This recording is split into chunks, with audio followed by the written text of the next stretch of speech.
recent events such as the Commonwealth Heads of Government meeting in October, Perth has received considerable attention all around the world. Tourist numbers have increased significantly since the event and population numbers are on the rise.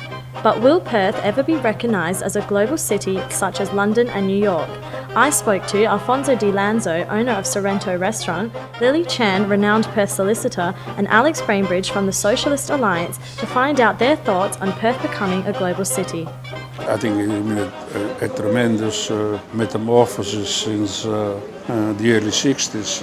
I made a point of visiting my family because not all of my family migrated to Australia on a regular basis.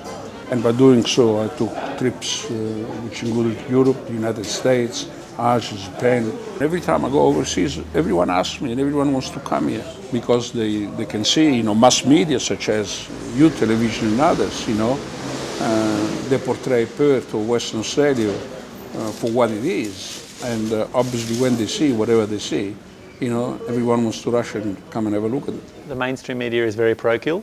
And I think they basically like to, play up Perth in a parochial way, as happens in other places as well. And to be honest, I think that it's, there's actually in some ways a bit of arrogance in that as well. Western Australia is said to be at the centre of world affairs. In 2 years' time, City of Perth will inevitably play a very important role in this process. We don't have to be like London and New York. And we have our own characteristics because we have spacious land and rich resources and the most beautiful weather in the world, second to none. And therefore, many years we cannot be crowded, overcrowded. We need more people. We can make Perth a much bigger city than it is with more people, but the real question is infrastructure resources.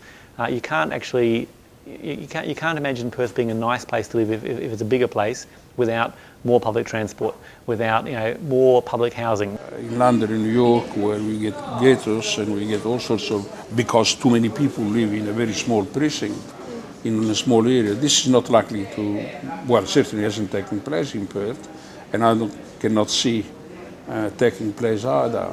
We see what it's caused, we analyse the problem that the other large cities have developed, and then we also study what caused such crime to develop, and we make sure, or at least we try the best we possibly can to ensure that we take precautions to ensure that those things do not happen. We need to have a lot more emphasis on the welfare for the people, trying to stamp out some of the ugly aspects, like racism, I guess, would be one thing that I'd put high up there.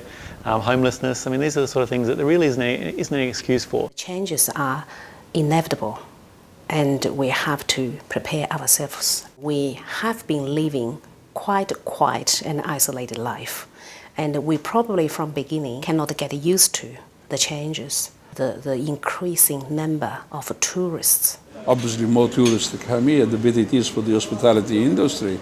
I don't think the tourists are likely to go and create crime in the state. If we don't prepare adequately, we cannot get used to it, and therefore certainly they will have complaints. I think the real issue is not so much like how big are we, how small are we, do people like us, do people notice us? The real question is what kind of city are we, what kind of place do we want to be? We still need some time and to regenerate Perth and educate our residents. The City of Perth is at the face of a very important and crucial stage. I'm so glad I'm a part of that. So will Perth ever become a globally recognised city such as London or New York? It seems more needs to be done if we are to prepare for a bigger population. I'm Jasmine Stewart reporting for Undercurrent.